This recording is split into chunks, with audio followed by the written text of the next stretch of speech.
Welcome to part 49 of Nino Kuni. So now that we're done with making the Clarion, At least now it's time to part. Yeah, now it's time to make some holes in it, and we're gonna need Marcusson for that, because the Hamlin people are supposed to be the ones that finish it. If we're making holes, shouldn't we bring Shia LaBeouf? No, thank you. Well, Because remember, to be that was fair, back Shia LaBeouf before is he fine in became holes. obnoxious, to be fair. Yeah, I agree with Dibs. He was fine in holes. I think... Holes. Yeah, I heard it too. Or it's not called hose or something. That would have been a bit more rude. Oh, you mean like how they called Holly Hoary?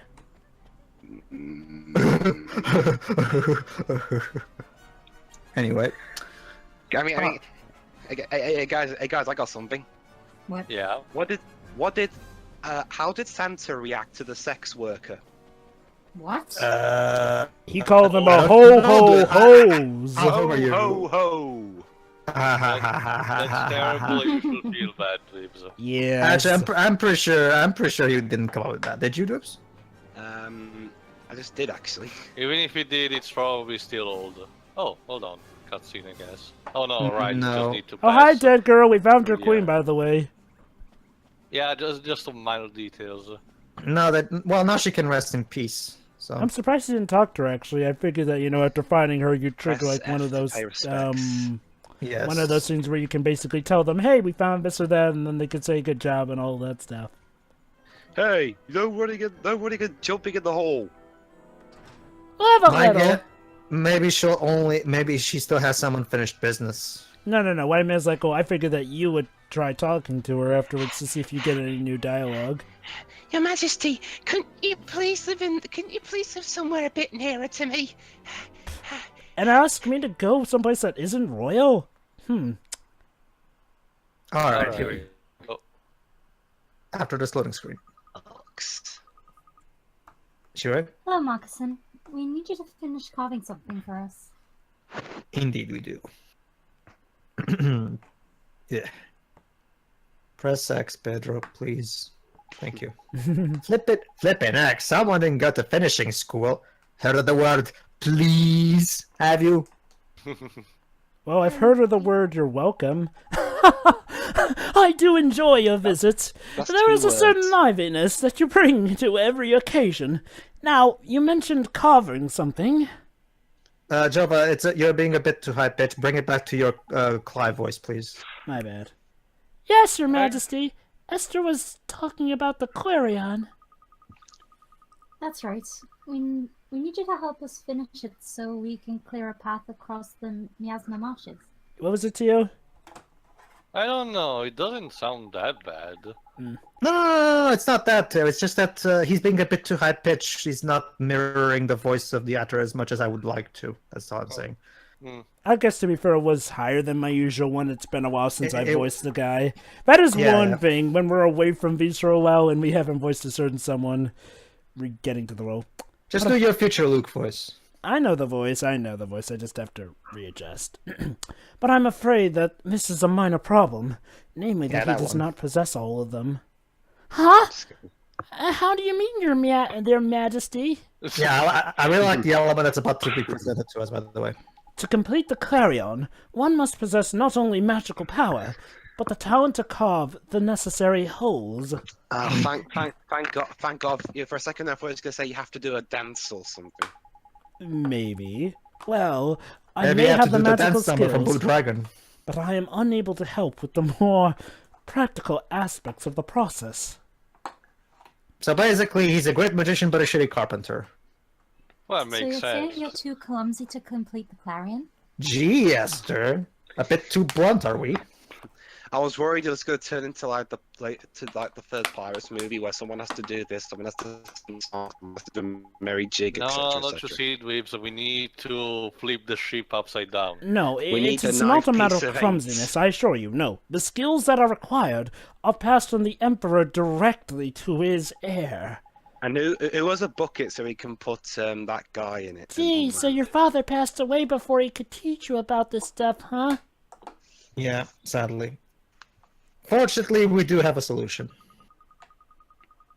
Well then, we'll just have to go back in time and get him to teach you. We can't abuse sorry. this Edgeworth. I mean, Sorry, Esther. Esther. You can only cast Breach Time once in your lifetime. But I thought that was once per party member. True.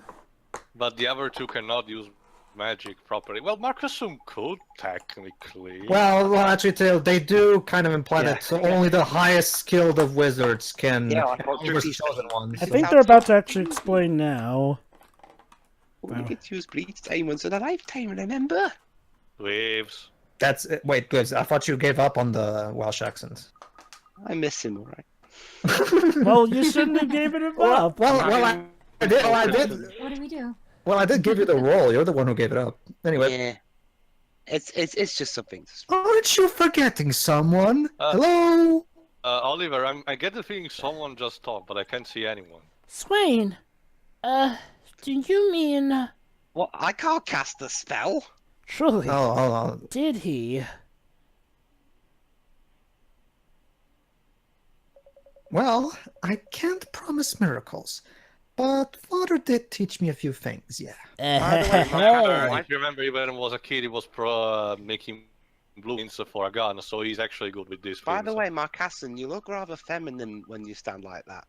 That's It's kind of pronounced Shonen, Marcusson. we already explained this to you, Debs. Be shonen. And besides, it's pronounced I'm from Marcusson. this kingdom too. Only you never mentioned. God. All right. I just didn't want to make a big deal of it. Well, aren't you He's so a modest humble? guy. Yes, Marcuson's my brother, and my real name's Gascon. There, I said it. happy No now? one lies like Gaston, and if lies like The Gaston. song says.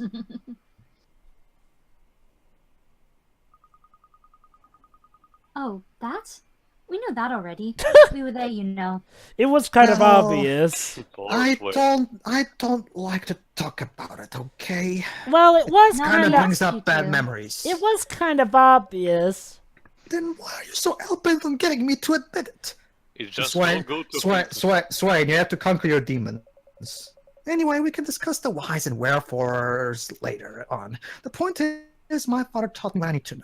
So yeah, You need to share basically, your feelings. so yeah. What I Oh, like this, yes! what I like about this particular element is how both of them being legitimate sons of the Emperor, both of them have to collaborate to create the Clarion, which is basically, of course, a great visual way of demonstrating how both of them are the true heirs of up to the throne. That is One of definitely the- a nice They twist. they literally complement each other. Which means it's gonna suck when one of them dies. Yeah. Flippin' heck. So you're not used to us either, is it? But he just said, I can do the holes, but I can't do the magic. Well, in That case, is sorry, not Swain, but you're quite fired. true. Well, we can work together then.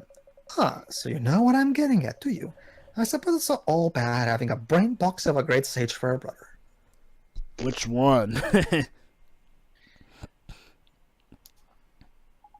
I'm not sure I understand.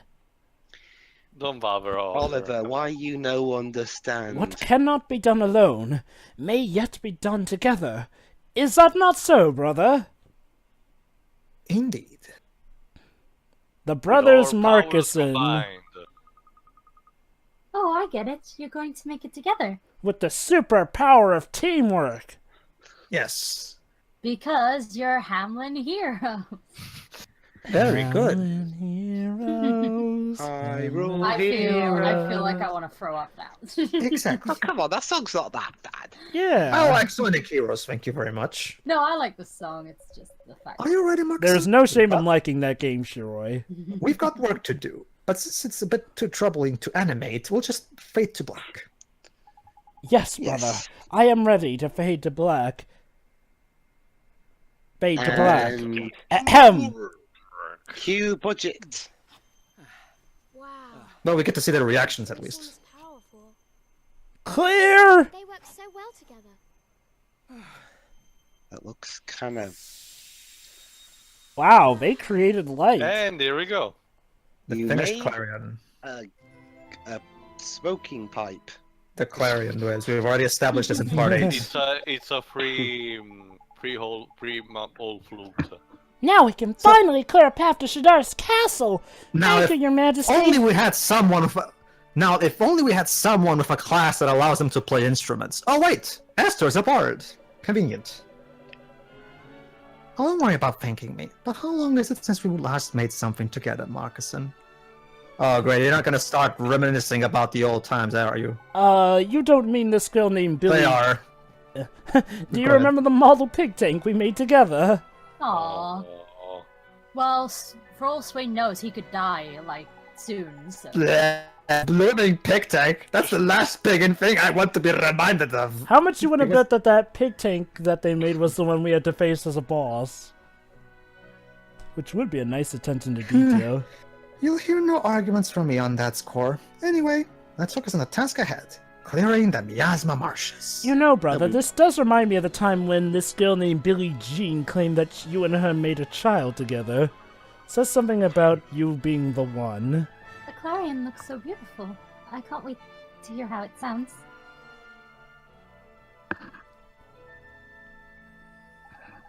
I think you should be the one to play it, Esther. Well, it's not like wizards and it's not like wizards and thieves can play instruments. Only bards can. Oh. In RPG land. Yeah. Yeah, Oliboy's right. If you ask me, there ain't no better woman for the job. To blow Which is good because your there's horn, of course. Which is good because you're the only woman in this group. And the only bard here. So yeah, I guess you're gonna have to do it. I agree. I mean, I'd love to do it, but I'm tone deaf. Tone deaf. It means when you can't tell if a music note sounds out of tune or not. Ah, okay then. Trust me, a tone-deaf person is one of the most dangerous things you could ever have on an orchestra. Yeah. Oh well, obviously. I'll play the Clarion and clear a path through Miasma Marshes. I truly believe you will, Esther. All right. Okay, everyone, now go out your poke your flutes and play the song. Well, that depends. Which melody is it? Is it the melody from the anime or the melody? From the games. Because the one in the anime is different. You're right. It's time to head to the Miasma Marshes. BRB. Okay, then The I guess unbreakable bond between the hearts of the two princes has unlocked the story in The Wizard's Companion. Yay. Story time.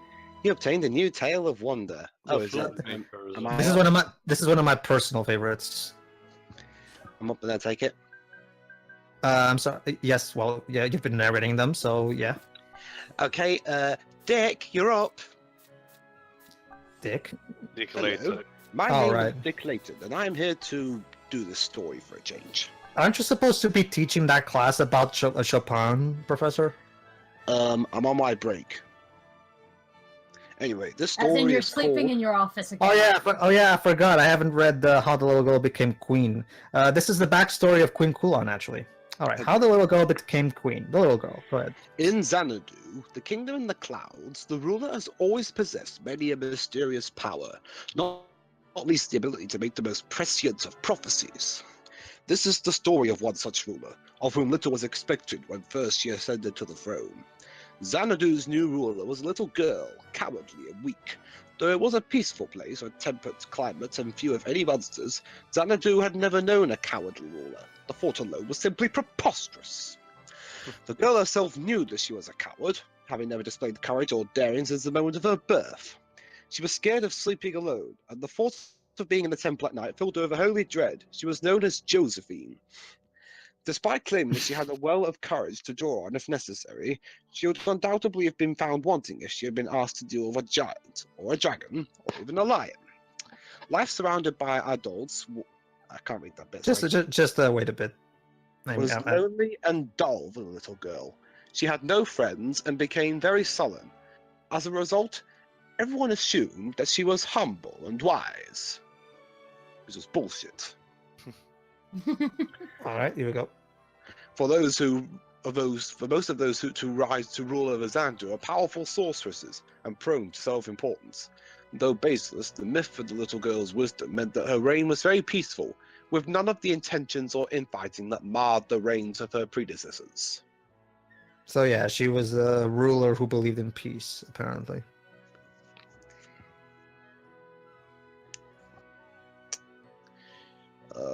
Hello, auto cue. Give it a little time just in case. Hey, auto cue person, what's going on here? They took a nap, I think. Mr. Duarte, where's the auto cue? All right. All right, there you go.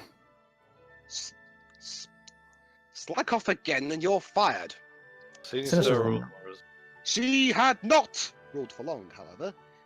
When it became apparent that a dragon had taken up residence near Xanadu in a great cavern, measureless to man. Seriously, why are those first three words capitalized? Alas, this was no ordinary dragon. Indeed, it was said to be as large as a castle, utterly evil, and endowed with a tail twice 5 miles long. Jeez. Such sinister rumors grew, as sinister rumors always do, and by the time they reached the palace, they had the courtiers in a state of some excitement. After much frantic discussion, a conclusion was reached. Their ruler, the little girl, must be sent to deal with the dragon.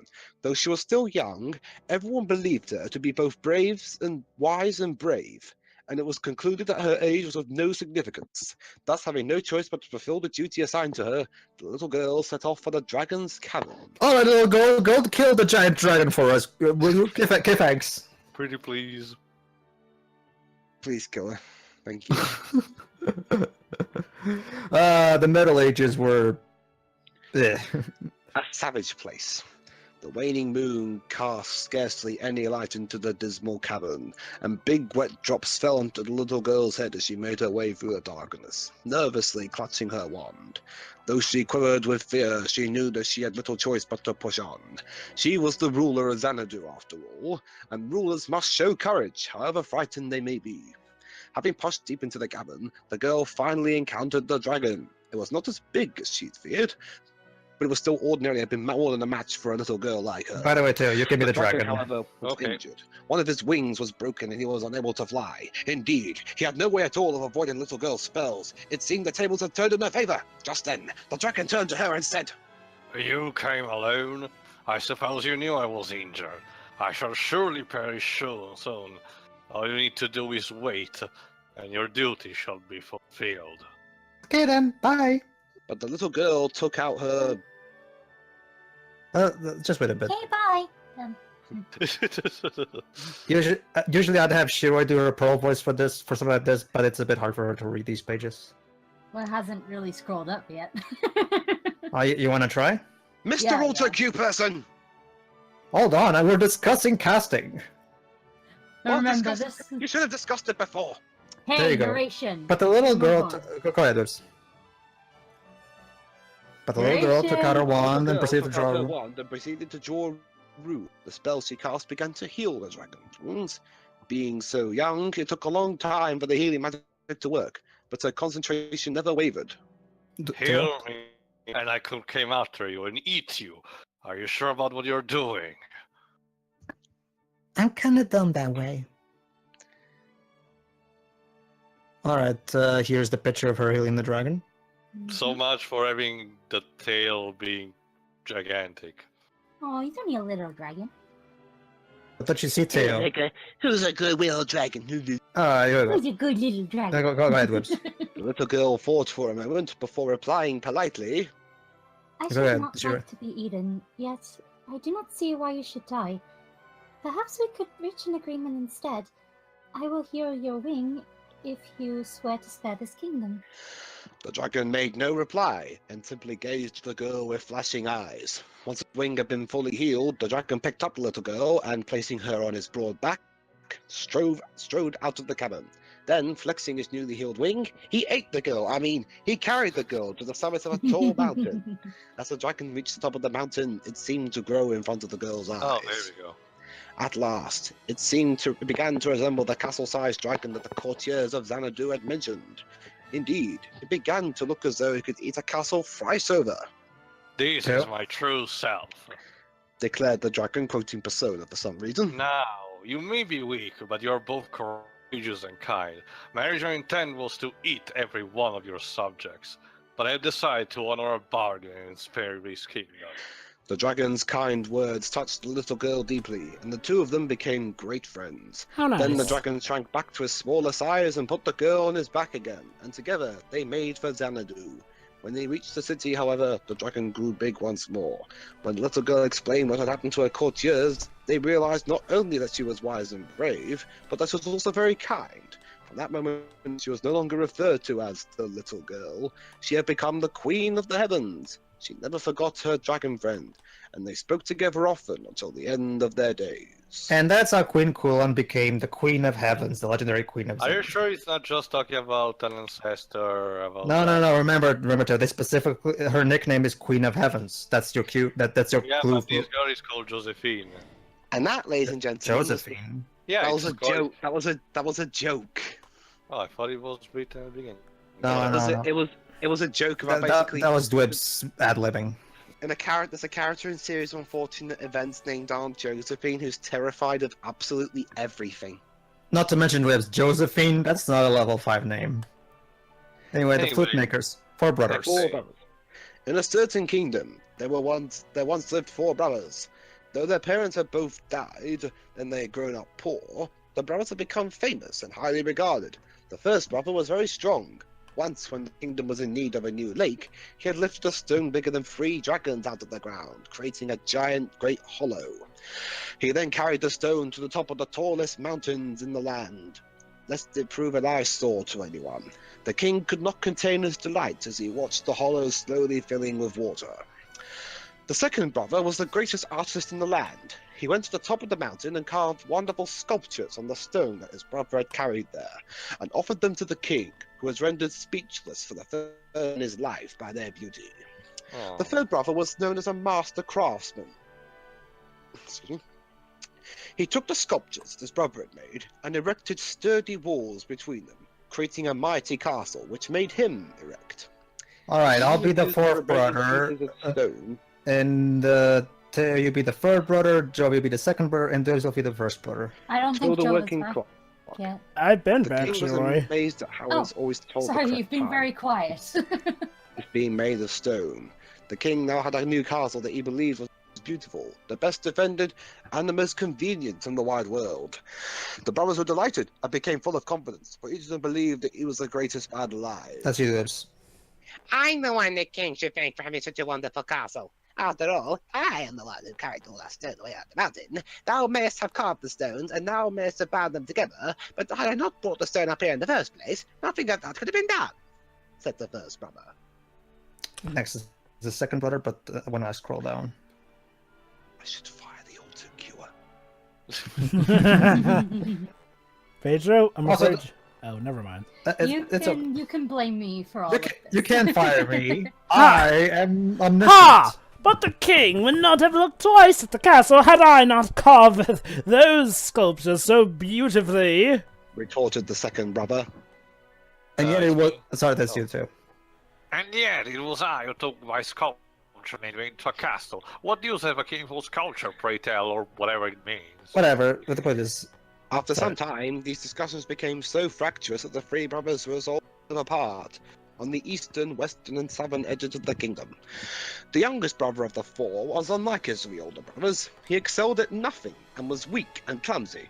Though his older brothers would mock him constantly, the youngest brother was a docile sort and did not pay much heed to such insults. He was, what you see there in the picture. worried about his brothers living apart, and he resolved to pay each of them a separate visit.